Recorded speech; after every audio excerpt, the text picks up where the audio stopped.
Ladies and gentlemen, to MMA News and Rumors episode number 7. Here today to discuss about 3 different articles that I'm going to cover here on the channel. And then we're going to move on to the boxing news and rumors, which I did not do last week. I sincerely apologize. I've just been busy with so many other things and been burnt out from work and everything else in between, and trying to give you guys as much content on this channel as humanly possible without killing myself mentally and just burning myself out. But anyway, we have Marvin Vettori wanting a rematch with UFC star he fought in Casino Brawl after losing the UFC comeback from this past Saturday to Roman Dolidze. Marvin Vettori has already given his thoughts in a post-fight statement after suffering a defeat to Roman Dolidze in the main event of UFC Vegas 104. With Dolidze avenging his loss from UFC 186, which I thought was a great fight, by the way. UFC 286, excuse me. They mistyped that. I thought that was a great fight between those two guys. Very close fight, truthfully. I didn't think it was that bad by Dolidze. I think he was right in it. Vettori called for a rematch after the judges separated the two men at the end of 5 rounds. It has been a long road back to the octagon for the Italian Dream, with Vettori previously naming multiple fights that fell through before March 15th. The loss has motivated him to make a quick turnaround, with his first target being some unfinished business with a rival of his at 185 pounds. Marvin Vettori calls out middleweight rival Brendan Allen, who actually suffered a loss recently. And in April of 2024, Marvin Vettori was set to compete in another main event spot as he looked to bounce back from his decisive loss to Jared Cannonier the previous June. The 31-year-old was booked to face Brendan Allen, but an injury forced the Italian to withdraw from the fight, with Chris Curtis taking his place, and Allen actually gets the victory there, avenging his loss that he suffered to Chris Curtis in 2021, talking about Brendan Allen. After exchanging some words with Vettori after their fight was canceled, tensions boiled over when the two middleweight contenders came face-to-face at a PFL event in Florida this past August. Allen and Vettori got into a brawl, with the video of the altercation picking up steam on social media to further the rivalry between them. Having lost back-to-back fights for the first time in his career, with Allen being the exact same spot, Vettori posted a message on X to say that he knows who he wants to fight next and that he's raring to go. Saturday sparked the fire again. 21 months out was a bit. Angry Vettori might be back. Laugh out loud. To the time to win some fights. Allen, before I see you outside, what you doing next? Who is going to retire who? So next portion of this is what else could be next for Marvin Vettori. Both Marvin Vettori and Brendan Allen are in similar spots right now as former top contenders in the middleweight division who have fallen down the pecking order. While they could face each other in a huge fight for both men, it would also make sense for them to defend their spots in the top 15 rankings against some rising contenders. The winner of the upcoming matchup between Bo Nickel and Renner D. Ryder is one option. Vettori has already named some others. Names like Roman Kopylov and Joe Pyfer have a lot of potential at middleweight, but if either Allen or Vittori were able to get past them, it would show that their days of competing with the best at 185 pounds might not be over just yet. So, my attitude towards that is I think Brendan Allen and Vittori would be a great fight. I honestly think they should do that before these two face these young upcomers. I really think that that would be very important to decide which one actually has it, and have them face these younger fighters personally, or have the loser face the younger fighters until they reach ranking, and that eventually have them the one that won face those younger fighters as well, if they can get past the loser of this fight. That's kind of how I would do it.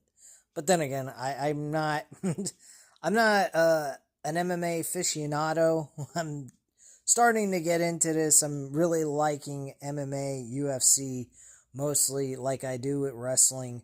That's why I've added this to the channel and why I'm covering it. But I'm really getting deep into this. Boxing is another one. I'm not so much betting on boxing now. I've taken a break from it. I lost last week, and I didn't think I should have lost. I mean, the fight that I picked, I mean, I had a fighter that was 14-1 going up against a guy that was 13-4. I didn't see any reason why they should have lost, but unfortunately they did, by unanimous decision, no less. And I was really pissed off by that. That cost me some money there. So I just pretty much this week I'm staying away from boxing. But I think this is a really good fight. I like both of these guys. I think they're both good fighters. So I'm definitely looking forward to this fight actually taking place. That will be a really good matchup. We're going to discuss about Daniel Hooker and his injury that cost him an opportunity to face Justin Gaethje at UFC 313. There was a huge issue that came about that he got a major injury, and it might even be career threatening. This was actually this article was made back on March 13th, so it is quite an old article, but I wanted to go over it. I never got a chance to discuss it with you guys on these videos, because I had so many articles, and it's just hard for me to keep up with every little bit of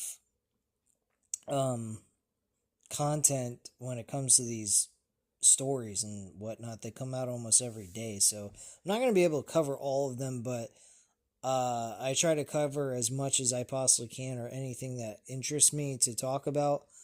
This one is kind of alarming. Daniel Hooker was on a really good winning streak. He was, a couple of times, he was even the underdog against a lot of these guys that were more than likely favored to win, and he beat them. He's a scary dude. He's a guy, if you're betting, you don't want to bet against him.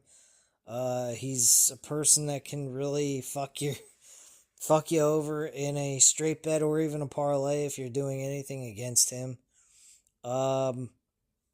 So me personally, if I was to bet on anyone in a fight and his name's on it, I'm betting for him. But the way things are looking, it doesn't sound good based on the headline of this article.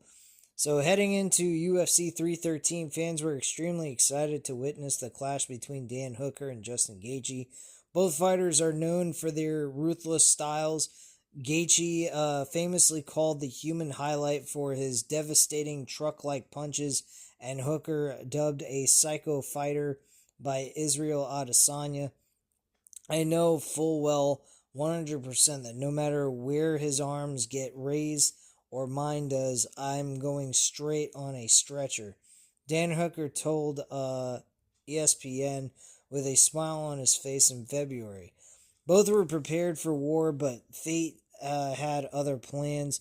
After Hooker was forced to pull out due to the injury, Rafael Fiez replaced him, which was a good fight. I thought it was a fair and close fight. Either one could have really won the fight personally.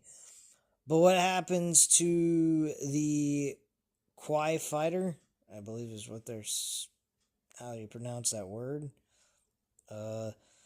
Days have passed since the announcement, and it appears that the Hangman's injury might be more serious than initially expected. Sharing his ordeal with fans, Dan Hooker took to Instagram story to reveal the aftermath of his hand injury.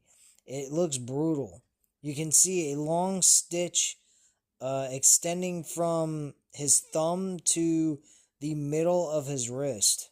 Whoa. When Hooker first announced his injury on his daughter's vlog, he stated, "Dad had a fight or was supposed to have a fight, but I've busted my paw." Fans assumed it was a minor one, but it turned out to be a far more serious injury that took place while he was sparring. After a CT scan, he was told it was a fracture and it would have to undergo surgery. In an update, he shared a doctor was seen removing his stitches while he shows his recovery has progressed. Coming back from a broken hand is no easy defeat. As of now, we do not know when the fighter will return to the octagon. After back-to-back defeats against Islam Makhachev and Arnold Allen, Dan Hooker established himself as a rising contender in the UFC lightweight division with 3 consecutive victories. His streak began with a finish over Claudio Puelles at UFC 281 in November 2022, followed by a decision win against Jalen Turner at UFC 290 in July of 2023, and most recently, he clinched a victory against Mazez Gamrot via split decision at UFC 305 last year, and I did see that. Wow. They're showing the stitches on his hand. His hand is swollen. Damn. That really does look bad. Who the fuck knows? His hand might break again. I mean, guys like Shakur Stevenson are known to have their hands break just wearing heavy boxing gloves. And it's kind of affected his career a lot. That's probably why he doesn't have a lot of knockouts under his record, Shakur Stevenson, in boxing. And man, his hand looked fucking terrible in this image that they showed. Fucking A. So, I mean,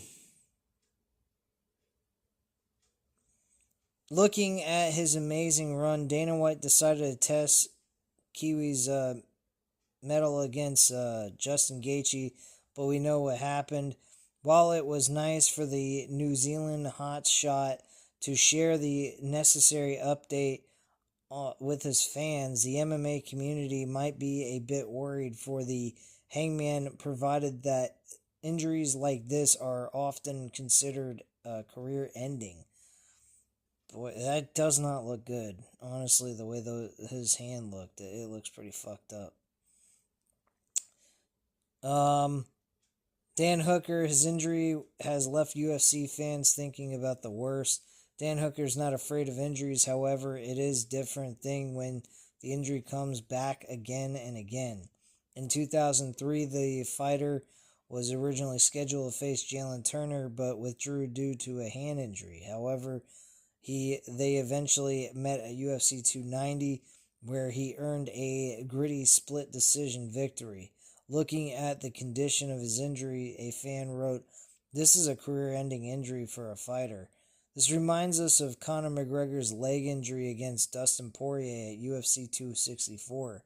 That too was deemed a career-ending one, and though the Notorious has maintained the stance that he will return. It has been more than 3 years, and his comeback plan still isn't on paper. He was supposed to face Michael Chandler earlier this year, and he got injured. I think it was this year or late last year or some shit. I don't remember. Similarly, fans feel it will be difficult for Hooker to come back to the return after a broken hand.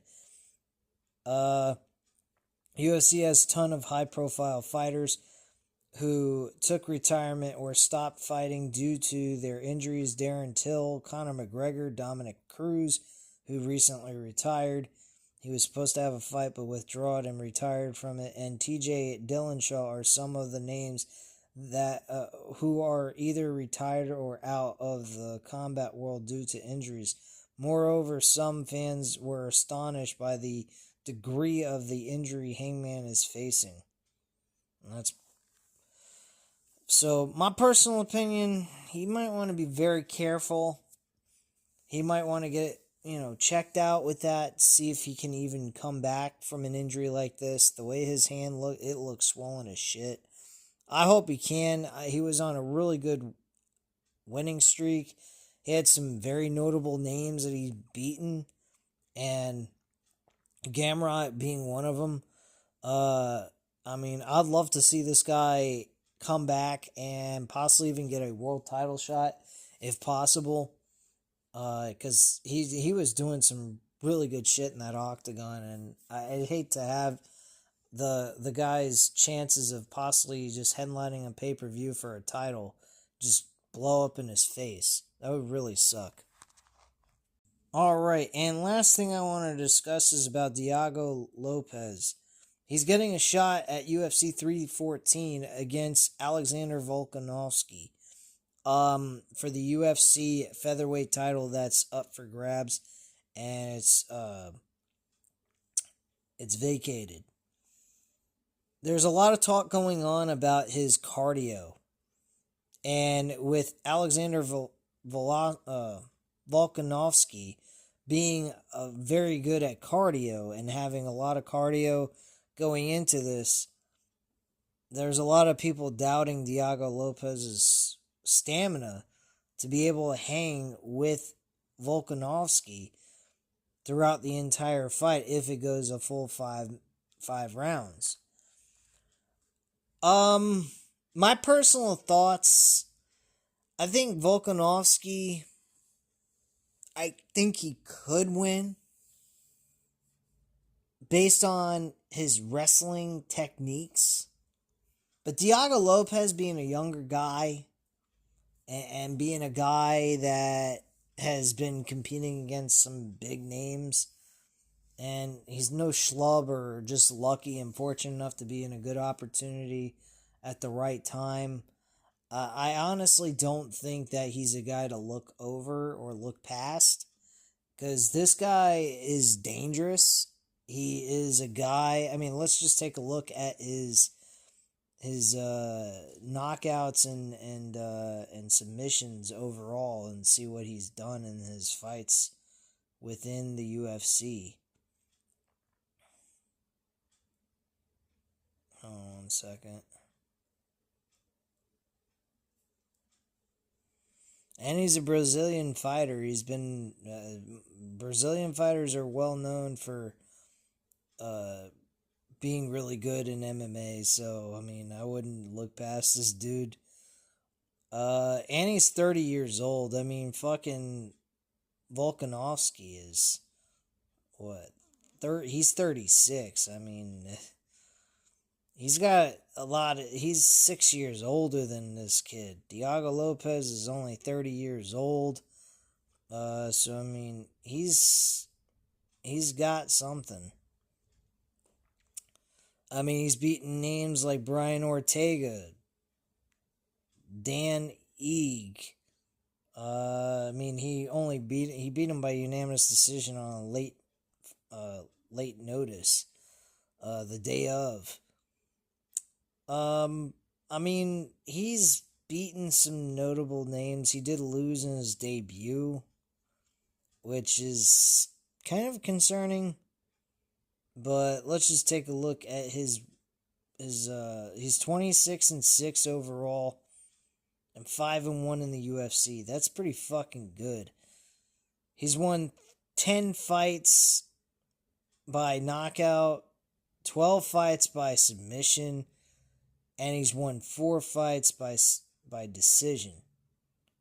And he's only been knocked out twice in his career and been defeated by decision 4 times. That's not a bad record, man. That really is not bad at all. Oh shit. So yeah, he's never been submitted nor knocked out in the UFC's in the 6 fights that he's had. I mean, granted, that is a little bit that's quite less than what Volkanovski has done. Alexander has had in the UFC alone, he's had 16 fights. That gives him 10 more fights of experience than fucking Diego Lopes. That's a big concern, but he's been knocked out 3 times. And he's suffered 3 losses by knockout. 2 of which are both in the UFC. And Makhachev, he lost to in their first bout by unanimous decision. Second bout, though, he got knocked the fuck out by Makhachev. And then Ila Topuria knocked him out with a right hook in the second round. That's him getting walloped like that. That's a problem because Diego Lopes has gotten some. Let me go back and see. He's gotten 10 knockouts. That's a lot of. He's finished most of his fights, man. He finishes most of his fights. So the cardio might not even be a fucking concern at all. And if Volkanovski has lost his chin, he's not durable taking shots, and he gets walloped with a good shot, Volkanovski could just lose by knockout, and it won't even go full 5 rounds. So that's a huge problem for Volkanovski. He needs to be able to bring back that old Volkanovski that was running in the featherweight division for a while and holding that title. If he gets knocked out like he's done in the last 2 fights against the 2 guys before Diego Lopes, he's going to face the same fate. Diego Lopes has gotten 10 knockouts, and he's good in submission holds.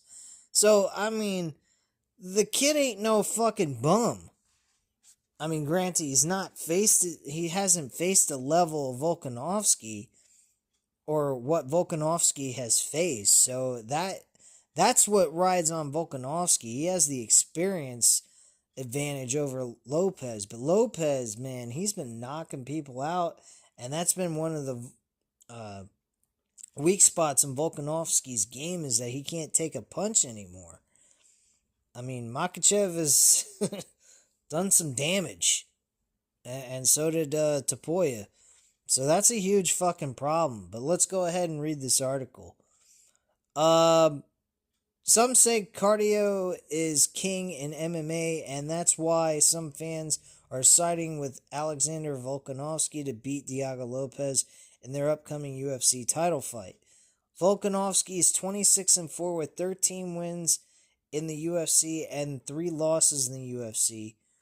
Lopes is 26-6 overall in MMA, 5-1 in the UFC. Meet next month in the main event of UFC 314 in Miami. They will be competing for a vacated UFC featherweight title, which was left behind by Io Topuria, moving up to the lightweight division, which I think he's going to do probably very well there. Lopes, who's on a 5-fight winning streak since losing his UFC debut, has quickly become a star in the division.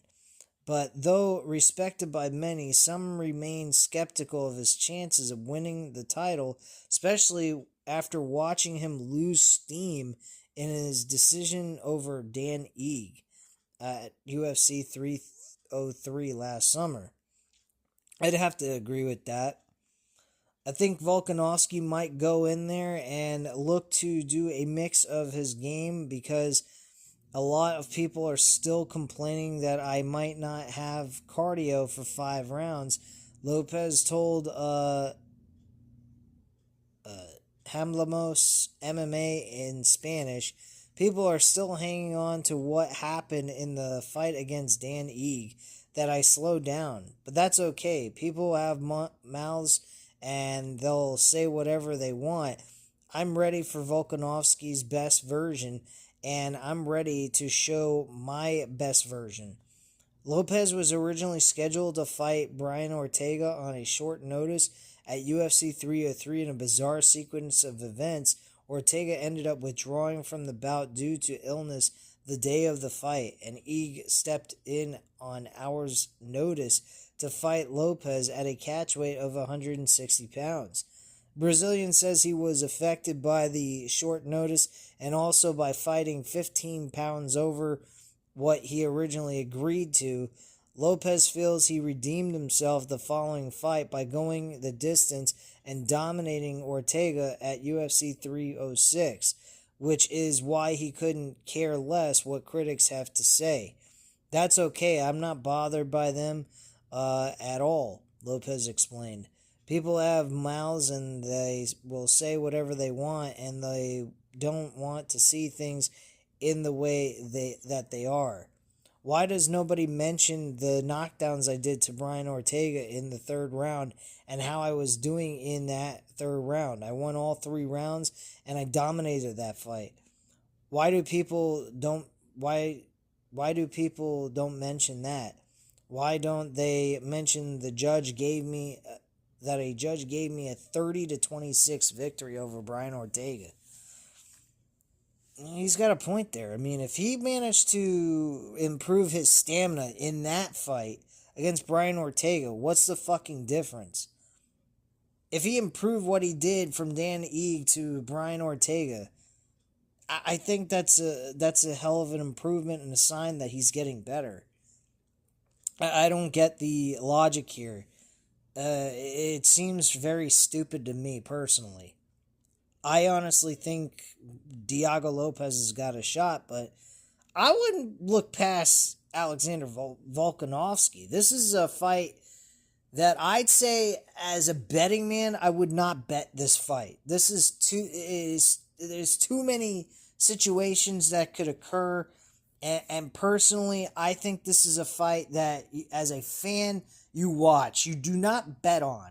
This is a hard fight to predict, unless you know the ins and outs like the back of your hand about these two fighters. And I'll be honest, these two guys, I've seen both of them fight. They're very good. And either one of them can win this. I would lean a little more towards Diego Lopez. And the reason being is because Makhachev has been knocked out in the last 2 fights, like I just mentioned. And that could be a sign that he's got a chin problem. And he might get knocked out by Diego Lopez in this fight, for all we know. Submission, I don't think so. I think Alexander Volkanovski has definitely got a shot at preventing from getting submitted. I don't think he's going to ever get submitted by anyone. I think he is good enough in the grappling game and ground defense that he can handle all that. I don't think that's his weakness. I think the stand-up fighting game is where his problem lies, and I think he could get knocked out, honestly. So that's something to look out for, and that's where I would lean Diego Lopez in that. Otherwise, if Volkanovski can take this fight to the ground and keep it there throughout every single round, he would win this fight easily with no problem. So wrestling, I'd say Volkanovski's got the advantage, especially because of the experience. But Diego Lopez has got such a fucking...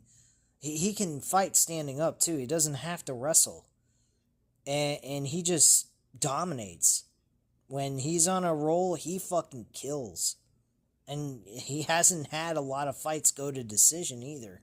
So, I mean, the guy has not been knocked out in the UFC or submitted. So, impressive reputation by Diego Lopes, in my personal opinion. So I don't get. He says I don't get it. People forget things. People have short-term memories. They only want to remember what they want to remember, and that's fine. I get it. A lot of those people are fans of those fighters I'm fighting, so they will go ahead and say I lack cardio to fight them. And that's pretty much all that was said in this article. I agree with Diego Lopes. People are, if based on what I saw that fight live, and I will say Diego Lopes was fucking dominating that fight against Brian Ortega. I mean, straight up, he was kicking his ass. And doing that against a guy like Brian Ortega, who's a former UFC contender, I mean, that's saying a lot. And he was not tired in that fight. That third round, he was in good shape, and he had no issues with his stamina. It was really a turnaround compared to what he was like against Dan Ige. So I think people are doubting him and not giving him the fair treatment that he deserves, because this guy could possibly beat the Alexander Volkanovski, and we might find ourselves with a young prospect who's now a champion, for all we know. But the only way we can tell is by having it happen, which next month that will be occurring. And I'm looking forward to this fight. I really am. I think this is going to be a hell of a fucking fight. I wish I had the money to go to a UFC event in Miami and see this, because I live in the state of Florida, so it's not that far away. But damn, the money to go see this event is way too fucking expensive for my finances right now. So I'm just going to enjoy it from home and watch it from here, and that's basically it. But anyway, guys, that's all I have to say at this time on this portion of MMA News and Rumors, episode number 7, I believe. I don't even remember what fucking episode I'm doing. But yeah, MMA News and Rumors, episode number 7, I'm going to say it is. Yeah. Holy shit, I don't even know what the fuck I'm doing, man. Yeah, it's episode number 7. So yeah, I appreciate you guys tuning in. By all means, hit the like button if you enjoyed the video. Hit the subscribe button if you're not already subscribed to the channel. Leave a comment down below. I'll definitely get back to you on that. And I thank you guys very much for watching. Have a great night, guys. Bye.